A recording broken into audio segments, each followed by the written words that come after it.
तो जोहार इंगे सुमन सोरेन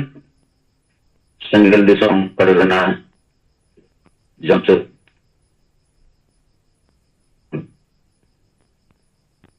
तो एहब रेदो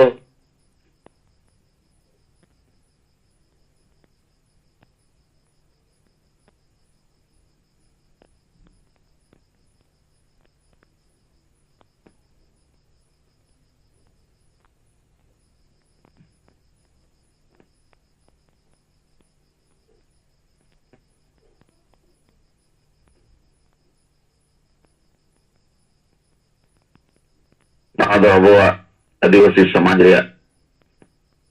नोडे असला जिनिस दो उकू करना और जहां कारण ते अब समाज रे बड़ी करना समाज बाय लहा दाड़िया करना समाज दो बोडे दाग लेका नोडे थाकेत करना अदो नितो अब अडी ठीक जायगा रे नोआ रे चोट अब वो एनेआ और नोआ रे कार्यक्रम जारी तहनमा लगातार मिद चांदोगान और दिनम गे ब्लॉक रे जिला रे पंचायत रे नोआते बाकी हो ठेन नोआ रे संदेश नोआ रे इम्पैक्ट प्रभाव पड़ावा और पड़ाव कना नितो दो अब खासकर नोआ कोल्हान एरिया रे इन लेया नोआ रे अबवा नोआ कथा को गपल मराव रे मीटिंग रे आसार दो पड़ा करना कारण बार बार अबवा कथा या जहां रे माझी को परगना को बड़िज खान ओंडे सिंगेला उयहर सलखान मुर्मू उयहर जे सलखान मुर्मू दो ठीक गे माझी को बदल रे कथा मेनेआ कारण माझी को पढ़ाव बनु को और तेहेन अब वो समन किया और भारत के राष्ट्रपति महामहिम मानवीय अब नई द्रौपदी मैडम बोलमा दिया ज्ञापन अनवारे अड़ी पुस्तो सहित कोल करना तो नवारे खबर कागज ना जरूर छपा गया और यूट्यूब इलेक्ट्रॉनिक मीडिया को होना कथा को सदर गया नवाते होना दे आरो देर ते प्रभाव पड़ा तो नवा अड़ी बेस कमी करना और नवारे अब जहां तीना गे सिंगल कैप्टन बो बनाव दाड़िया को निर्धारित मेनखान आर कई प्रोग्रेस लगती करना कारण ब्लॉक एरिया रे धारणा एक हबो जो तो सिंगल कैप्टन को जहां कारण तेगे बाको शामिल दाड़िया करना तो नवा रे ढेर शामिल दरकार और थाना और ब्लॉक रे नवा अड़ी लगती गया नुकु सला प्रशासन तला न्यापाम मेनखान तेहन बांग न्यापाम हुई ले रहो अलगते नुकु सला ओना लगी न्यापाम जरूरी है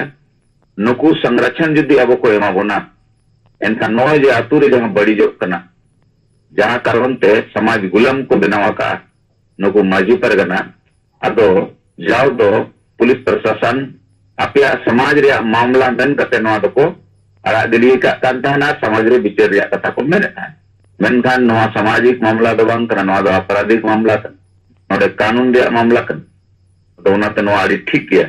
तो नोआ मिटी रिपोर्ट दोसर रिपोर्ट दो मिटन मारंग जिनिस कन गया जहां दो मेन गनोआ ओना दो समाज के धर्म सला मेना आ नोआ जमशेदपुर खन नसेना 7 किलोमीटर संगीन रे जहां दो गांडे डुंगरी को मेता ओना गांडे डुंगरी रे दो संतार को गे मेना कोआ मेनखान मिटन परिवार को इसे लेनता है और उन्हीं परिवार ओना इसे दुलल रिया जलम रे फादर को झाली के दिया जहां कारण ते आजा परिवार मानान इसे बेदावना ओना सलाते आतु रे मोय तुरु ओड़ा हो इसे धर्म को ग्रहण किया आंगोश किया मेनखान ओना धर्म आंगोश सला ओंडे उकुरिया कथा दो नोआ कना जे नुई कांद्रा हेमरम ओना गांडे डुंगरी आतु रे नुई को इसे के देखान नुया ᱧᱩᱛᱩᱢ रे लगभग 2.5 एकड़ गान हसा बंदोबस्ती तहे कना तो नोआ एकड़ हासा रे जमशेदपुर जीसू सोसाइटी नितुम ते मिट्टी कास चला कना जहां रे सन थॉमस स्कूल को बनाव किया मेनखान नितो बड़ाएना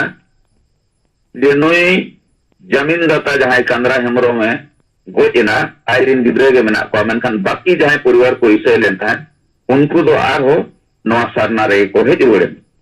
मेनखान नितो ओंडे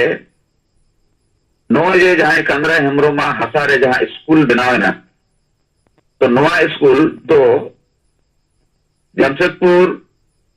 जीसू सोसाइटी नितुम ते दो बाय ट्रांसफर करना मेनखान ओना सुर लगे 4 एकड़ हसा मेना जहां दो नितो नई सिरे मंत्री जहां तहाय कनाय नुया उमल रे ओना 4 एकड़ हसा दो जमशेदपुर जीसू सोसाइटी नितुम ते एलोट रे तहाय कना और नवा रे डेट तहाय कना जहां को जुदी विरोध मेना खान मेनखान ओना एरिया रे नितो पुनिया पंचायत गान रिन होर बाटी कते दो पुनिया आतुरिन अडी केटे साई नवा विरोध रे कथा को समांगा का डीसी ठेन को चलाव लेना और गंबारिया ब्लॉक को चलाव मेनखान इना नवा सला मेन रे उद्देश्य तो नवा के कना नवा जे इसई रिन फादर को सिस्टर को पास्टर को ओका लेका मिटे धर्म रे दुलेरते मिद होड़े गबाव लेनखान आजा ओथ हसा हो सनामा एम दाड़ेया सनामा अलाय दाड़ेया तो कथा नवा हुई कना आबो हो जुदी आबो समाज रे जहां तीन होय के मेना को नुक्कू जे आबो मुरुक माझी को पारगना को आबो गुलाम कते को बनावा का नुक्कू खन आजादो लगी नुक्कू ईसाई को लेका आबो आबो समाज रे दुलर जाति रे दुलर आबो बो सरसाव लेखान ओना कामी हुई दाड़ेया आदो नितो दो विरोध दो ओना लगी चला कना जे ओना जहां 4 एकड़ हसा रे ओना आतु दिसम रिन जहां होर मेना को ओना रे मालगाटी हो मेना और ओना दो तीन गान दो चास बास मेनखान रायती दो बांग कना ओना तो सरकारी जगह कान गया मेनखान ओना नुना साल खन हपलाम को खन दखल कते को दोहो आता मेनखान नुकु जेएम रिन नेता को एमएलए को टाका रे लोभ लालच ते नवा नुकु जीसू सोसाइटी को बंदोबस्ती दाड़िया को सरकार सेट खन नवा जहां उनको विरोध रे मेन कथा दो नवा हुई कना मेनखान अब समाज रे आबो ठेना सोसाइटी में ना समाज में ना समाज रे ठीक विचार में जहां कारण ते आबो समांग रे सेना सरकारी जगह मेना रहो कते आबोरिन नेता को आखरीनिया और जहां रे माझी परगना को कम टका पुसे कते ग्राम सभा कते उनको को एलोटा को कना जहां ते हिजु कन दिन रे आबो आडी मरांग लॉस हुई दाड़ेया अब उहर मा नय जे आबो गोमके जीत बंगा बिचार नुनो मरांग बिचार जहां ते समाज बंचाव दाड़ेया तो बंचाव दाड़ेया अबो बंचाव दाड़ेया मेनखान अबो हो जुदी नुकु जहां ईसाई परिवार जहां लेका आको ईसाई समाज को दुलड़ा ओना खोनो ढेर नितो दा आबो समाज दुलड़ रिया लक्ति मेना आबो नवा सिंगल परिवार जहां नवा डहर रिया कथा आ नवा डहर रे नितोंगा जहां कॉन्सेप्ट करना नवा रे जुदी लगातार अब वो कमिया एनखान अब रिन हर बो बंचाव दाड़िया को अब वो बंचाव दाड़िया आर बखन दो अतु दिसम रे हालत दो अडी ढेर तेत गे खराब मेना और अडी ढेर नितो दो नसापन रे हो प्रचलन अडी बढ़ती अतना तो ओना लगी अब नय जहां स्टेप बो रखा बका आदिवासी समाज रे अंधविश्वास नसापान महिला विरोधी मानसिकता नवा कमी रे प्रशासन गोड़ो अडी लक्ति मेना तोड़े नंगे अब नवा समाज को बंचाव दाड़ेया वार दाड़ेया अब तो ओनाते अब गोमके नितोंगा समय रे नय जे जहां बिचार एम दाड़ेया बोन कना नवा बिचार आडी लागे आतु आतु सेंगेल कैप्टन माध्यम ते अब सेटर तक हुई बना तबे एनांग अब बो तिंगु कटे दाड़े लीडरशिप लेकाते और तबे एनांग अतु दिसम हो समाज अब बो बंचाव दाड़े आदमा जोहार इनगे सेंगेल दिसम परगना सुंदरम सोरेन जोहार अब दिसम परगना गंका तकिना रिपोर्ट बो आंजम किया सरिगे पूरा भारत आदिवासी तो आदो दार्शनिक बो मोड़ा कना